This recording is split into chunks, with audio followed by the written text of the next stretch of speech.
I have a request.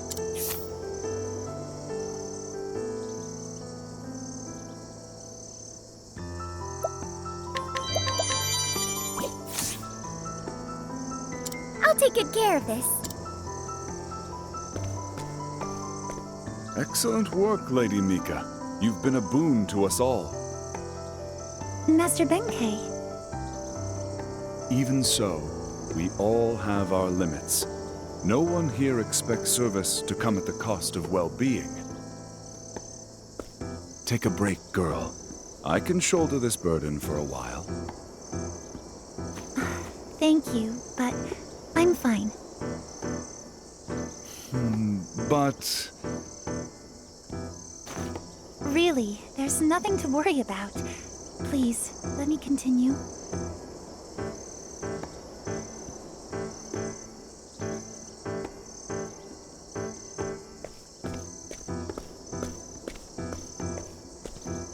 Well, well, there you are.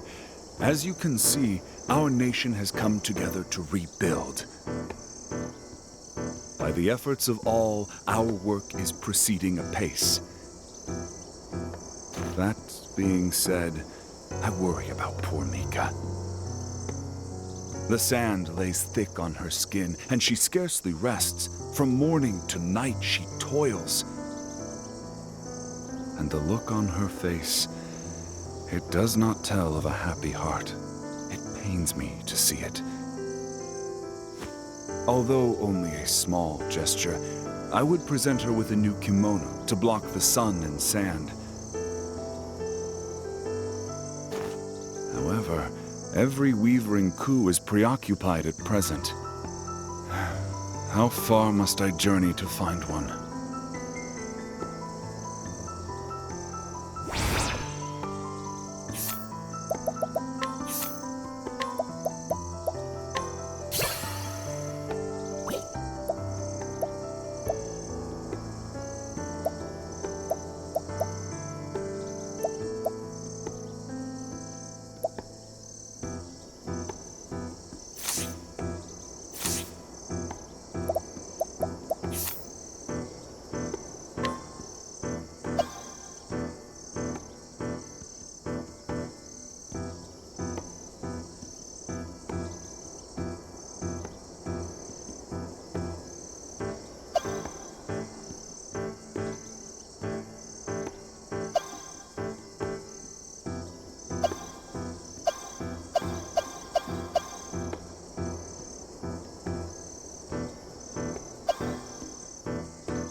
I'll take that.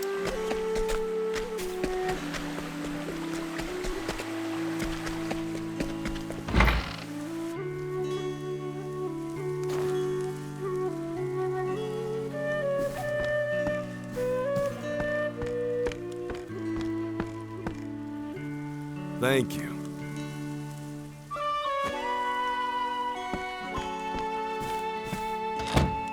Papa, what are you doing?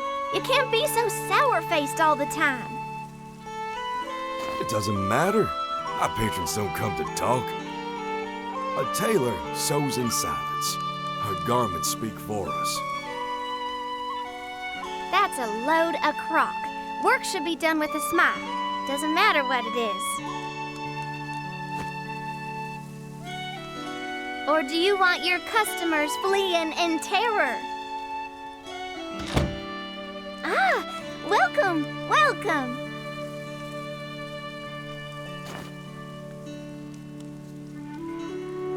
Oh, she works until her clothes are threadbare?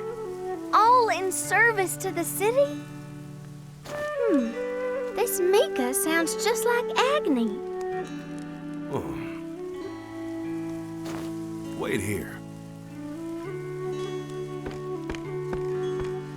I'm helping too, Papa.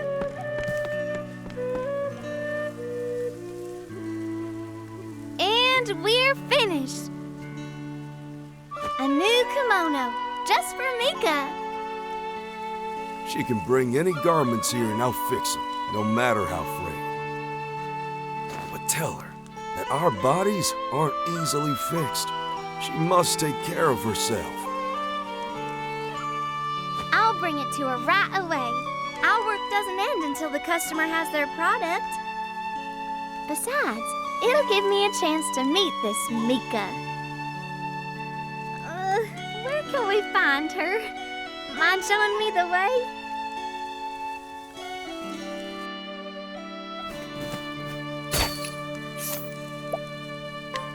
Right this way.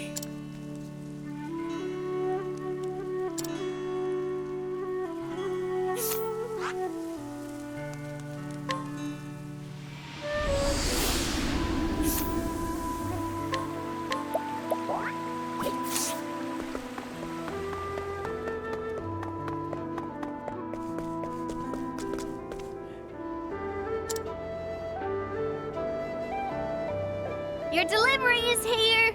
Garud Garments at your service. Are you Mikka?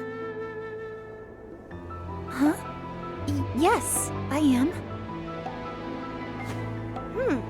Your clothes really are being held together by a thread. We made this specially for you. Please wear it in good health. I can't. Such a lovely kimono.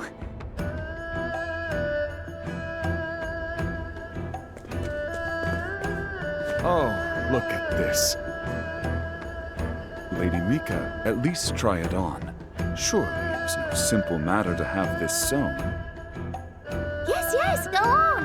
There's no need to be shy.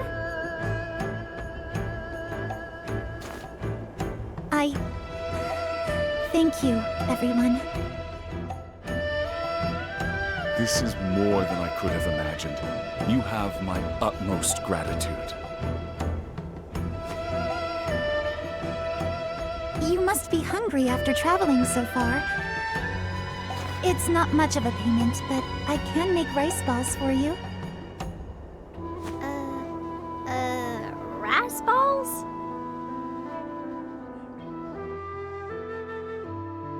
This is delicious. How have I lived so long without these? I could eat dozens. Please, have as many as you want. Your cooking could give even Agnes a run for its money. If I were looking for a wife, I'd want her to be just like you. A wife?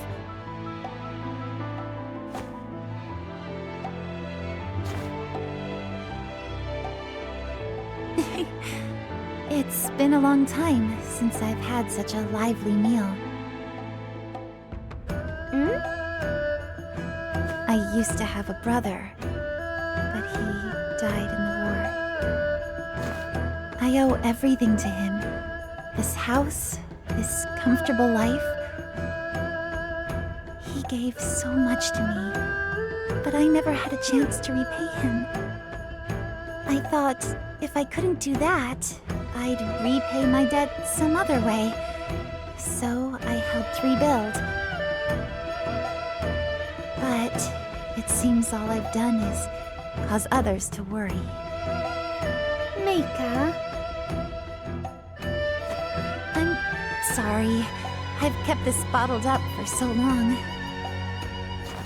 you shouldn't keep your troubles to yourself. Others are more than willing to share them. Share? Do you have troubles too, Paula? Of course. When my sister left on her journey, it was me who had to do all the cooking. But I only knew how to make one thing. For 3 days and nights, all Papa and I ate was raspberry pie. Those were tough times. Even my dreams were full of raspberries.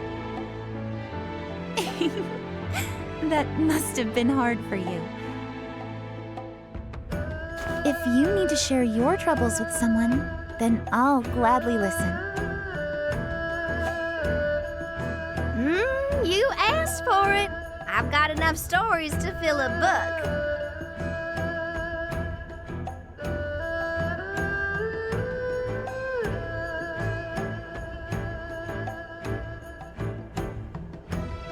That's strange. Where are they? You haven't seen my earrings, have you? I woke up and they were gone. Where could they be?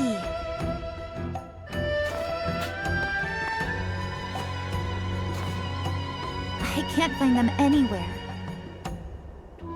I can't believe this. They were supposed to be for...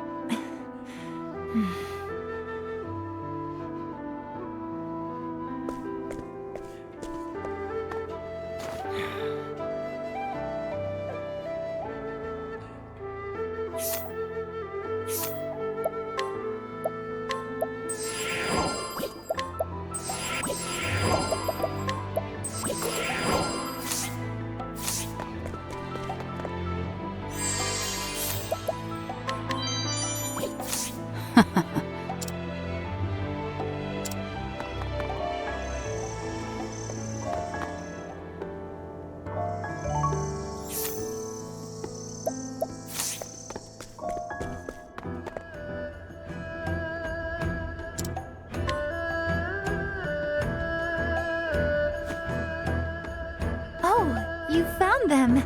Thank you.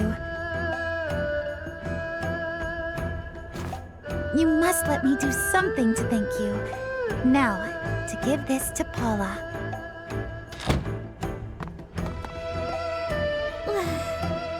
I slept in. I should get back home soon. Papa's probably getting lonely. Paula, please. Take this. Huh? What is it? It's a reunion earring. If we both wear one, that means we're certain to meet again. See? I have one too. My brother gave them to me when I was little, and I've always treasured them. He told me to save them for someone special. Are you sure? You don't want to save them for someone more special? I'm sure. If I can share my troubles with you, I can share this too.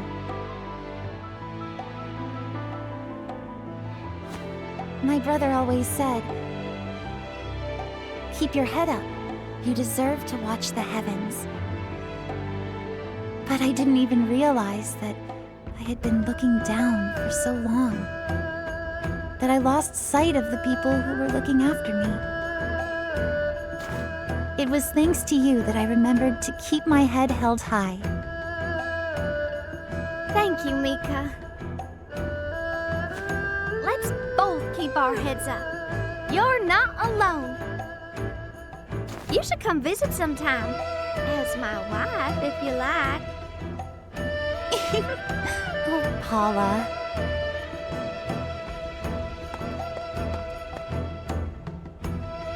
Well then, I should be off. Till we meet again, Mikka. Of course. I can't wait.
How did you get that gem thrown in? I stole it. Isn't it beautiful? Thieving again? Were you a believer, you would have to face judgment for that.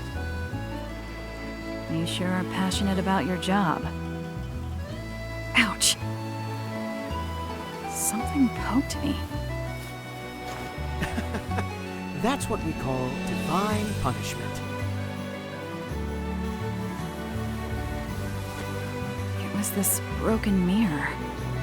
Why was I holding on to this again?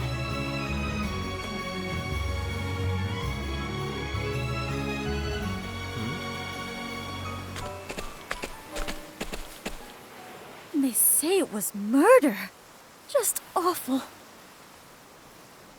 Murder? What now? Are you hoping to see something? I have a bad feeling about this. In your gut? You could say that. I trust a detective's gut to be more accurate than my own. This time I pray it's wrong, though. Out of the way! This area is closed off. We'll be the ones investigating the incident.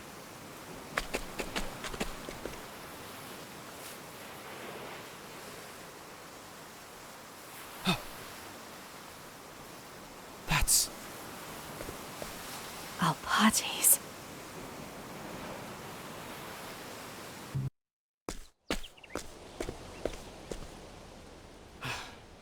That was Alpates, without a doubt. Yes. And after she finally flew from her cage. Who would do such a thing? Why would someone kill Alpates? Now that I think about it... I must return to my clan to fulfill my mission. She mentioned fulfilling her mission. Yes, and she said she had to return to her clan. I wonder what that meant. In any case, we'll need more clues. Let's return to the scene of the crime. I couldn't agree more, Detective.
Come, my wayward lamb.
This is where Ethan, my husband, was laid to rest. Oh, Ethan. I'm living life for me, just as I promised you. My own research continues in fits and starts while I look after Elena. I've come across a rather curious set of ruins in my reading, you know. These ruins, they're way out on an island at the edge of the world, where the beastlings roam. I should like to see them for myself someday. I've brought some flowers, Lady Clarissa. Oh, thank you, dear. Ethan will be pleased to have them.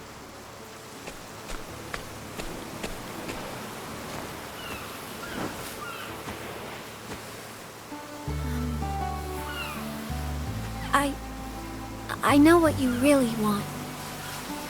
You want to go anywhere and everywhere, researching all kinds of things. But you can't, because of me, right? Now why would you say such a thing? That's not true at all. I know you try really hard to make me feel better. It's really nice of you. But I want you to go. Don't worry about me, please. The housekeeper and I can look after everything while you're gone. Elena, dear, thank you. I think I might just accept such a lovely offer. Though I should very much like to have a guide.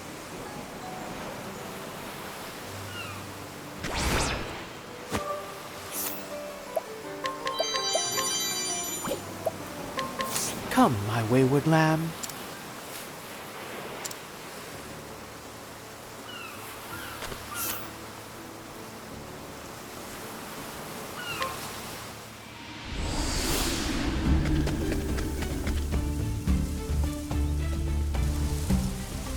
Bringing food. Giving half. Giving half.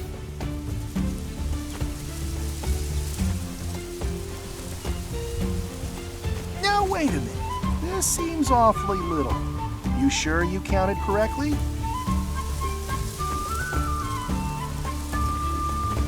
One, 2, 3, 4.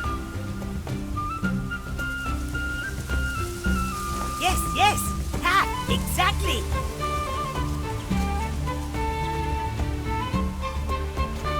Sorry about that. Our mistake. Here, take more. You lot can really eat, can't you? Us taking? Taking more? Thanking. Very nice. Very kind.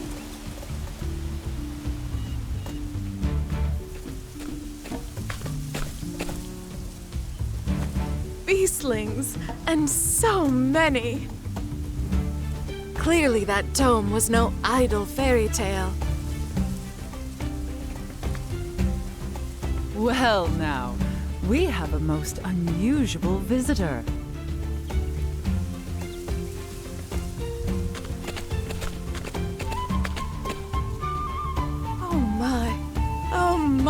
My. Might that be Kohase? It's been eons, Clarissa. When did we last see one another? At the survey of the pit? Goodness, how that takes me back. We were just students back then. And it was your knowledge of economics that kept the research going, if I recall. What have you been doing all this time? I always meant to use my education to earn myself a lordship, you see. So I came to this island, settled it, and built myself a village. My word. Age did not dull your ambition, I see. But something must have happened. You've made nice with your neighbors. The Kohase I remember would have made their elimination her first order of business. The passage of time can change most anything, yes. How have you been? My research into the seventh source continues apace. Lately, however, I've taken an interest in the beastlings. As such, I've come to study the nearby ruins. Is that so? Fascinating. What do you say? Join me for old time's sake? I believe I could learn a lot from your approach. I suppose it couldn't hurt to revisit the past.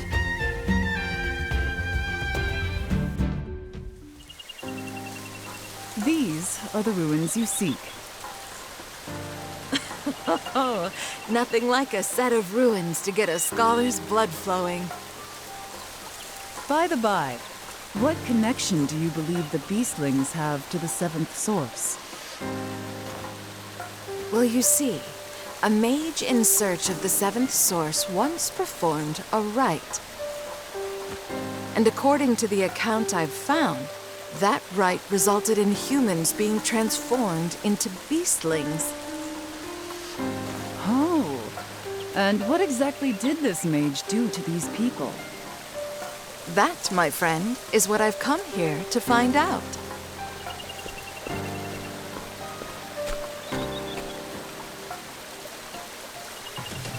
The records also indicate a point at which all conflict on the island ceased.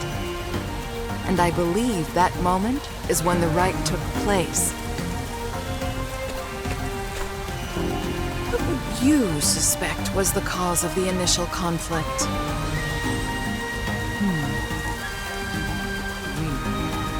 Someone coveting the belongings of another. Let's suppose you're right. Then an end to conflict would suggest nothing less than the disappearance of greed from human nature. Put another way, suppose this mage gathered all that avarice, thus forming the seventh source. Greed is quite a powerful force. It could work. But could you not approach it from the other side? Might the mage not have removed all greed in the hopes of drawing out a heretofore hidden power? How do you mean? When we first arrived here, the beastlings shared their land with us. My covetous nature led me to try and drive them from it altogether. When I think back on my conduct, well, I see now that something dark had wormed its way into my heart.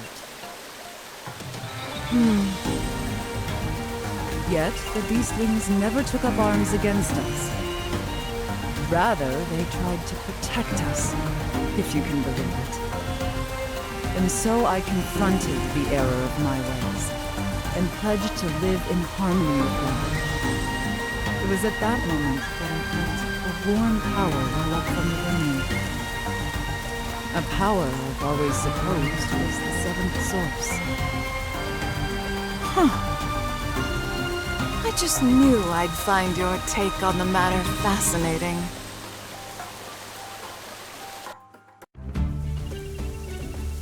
Thank you for showing me the way. This has been a most fruitful investigation. Say, do you recall the only quarrel we've ever had? I was solving a puzzle, the answer to which was worth a decent sum of money in a competition. And you spilled your tea upon every last page of my work. Ah, yes, I remember it well. After I had words with you, I realized something. I didn't care a whit about the money. I simply enjoyed doing the work. That realization freed my mind, and the answer to the puzzle became crystal clear to me. What I mean to say is, we've been taking on far too much. And that may well be limiting how much we can accomplish. You might be right about that. So, would it be greedy of me to want to celebrate our reunion with some tea? Oh, Kohaze. No, of course it's not greedy. It's simply good manners. I thought you'd say as much. Then, let us table our discussion for the time being.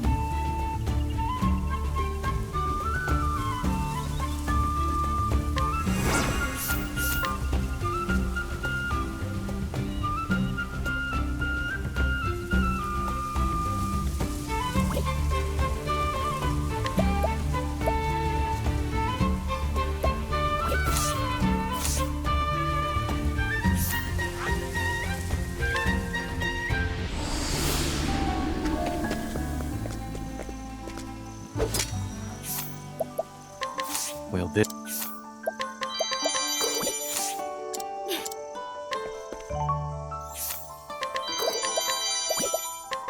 I have... interest.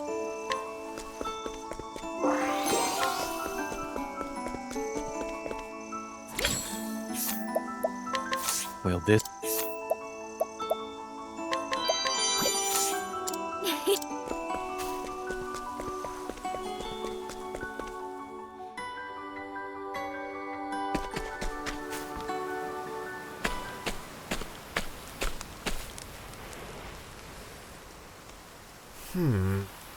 It would appear Alpatis' corpse was taken to that shed.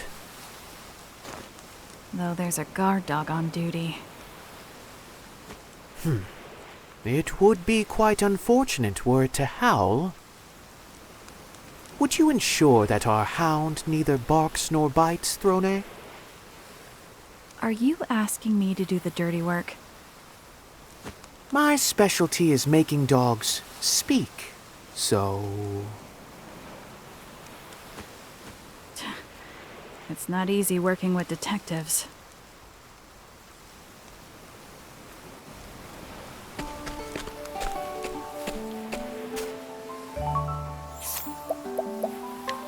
Good night.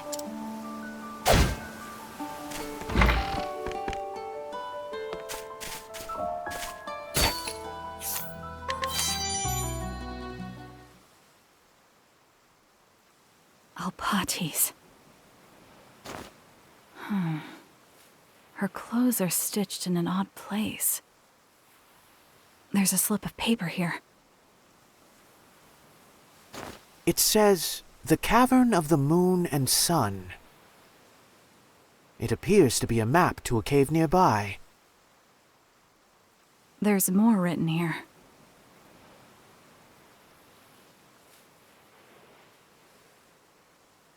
It's some sort of code.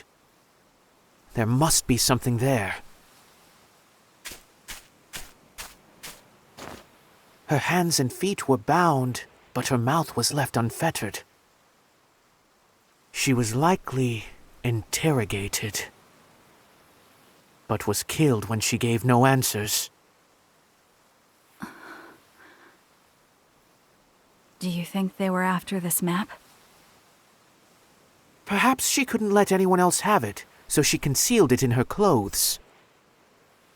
Of course, this is all mere speculation. If she was willing to give her life to hide this map,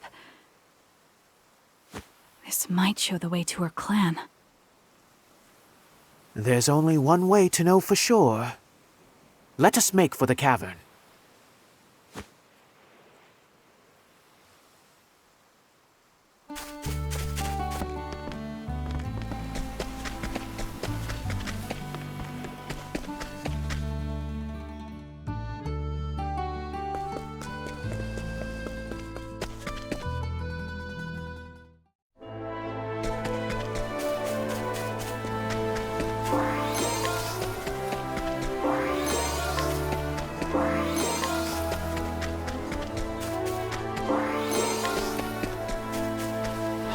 Stand aside or fight.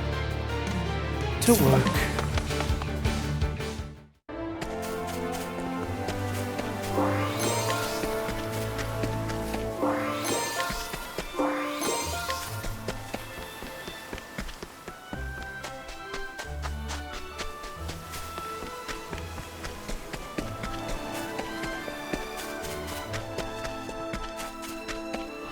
I'll do what I must. It's my turn now.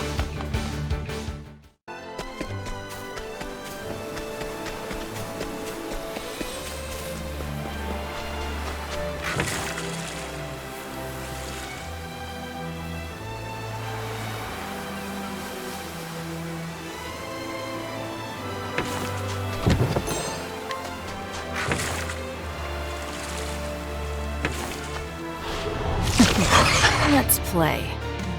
Cleaning time.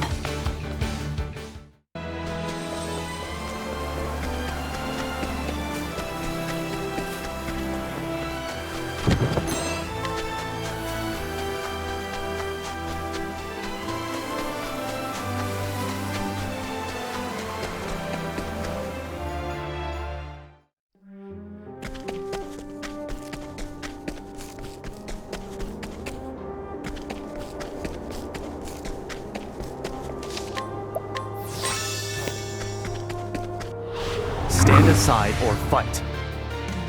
Time to shine.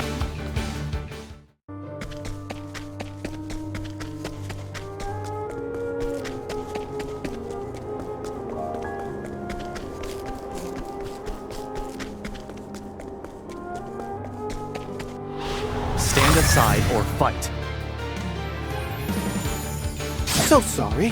Too slow. My turn.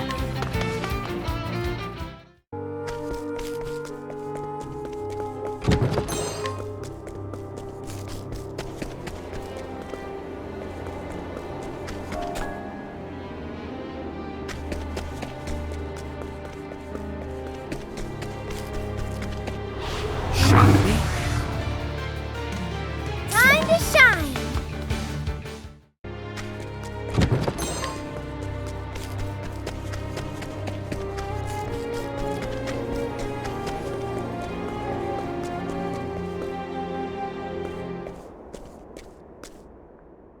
There's nothing here. No one leaves treasure where others can so easily find it. But everyone leaves a mark to remind themselves where they hid it. Huh. Where day meets night. We have to keep looking, no matter how many days and nights pass. No matter how many days and nights pass.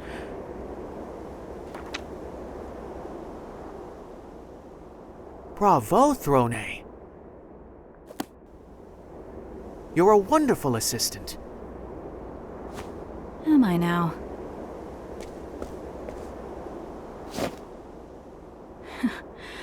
It seems you're onto something, Detective.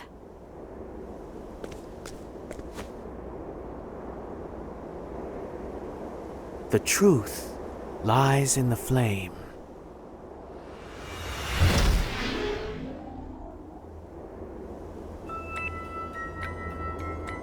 Now then, as one might guess from the name of the Cavern of the Moon and Sun,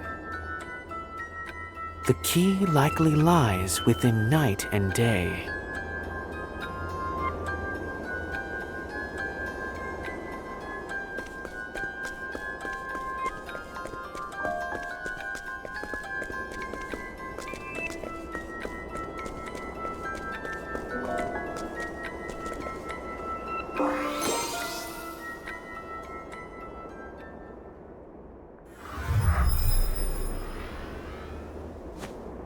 I see. Welcome back. Where day meets night.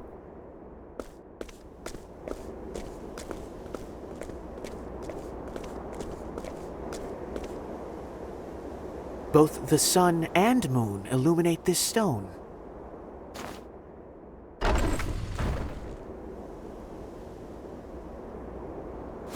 Oh, you certainly are clever, Detective.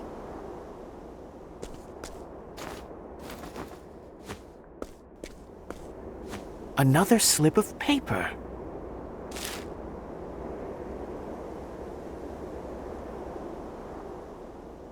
Hope for the dawn.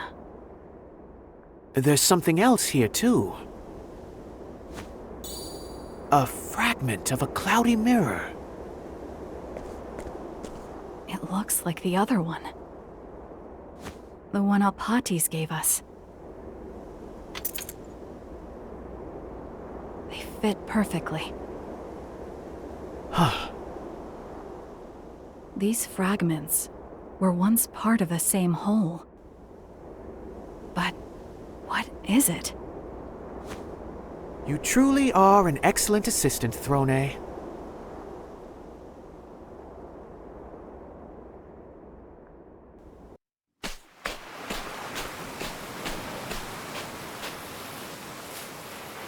Thanks to you, Throne, I've finally remembered something. The origin of Alpatis' name.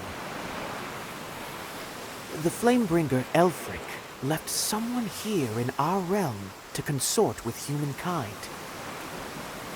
Her name was Alpatis. She may be a descendant of the clan that shares the blood of the Flamebringer. Meaning, Alpatis was born of the gods? The scripture tells this story. After the death of Alpatis, her children were overcome with despair. Elfric then crafted a single mirror from her body, and the warm light from the mirror relieved her clan of their sadness. Do you think this mirror could be? Alpatis' mission was to protect that mirror. But one mystery still remains. Why did she leave that mirror to us? A mystery indeed. If she hadn't been born a child of the gods, she may have been able to live a free life. She risked her life to protect this treasure. I'll take good care of this, Alpatis.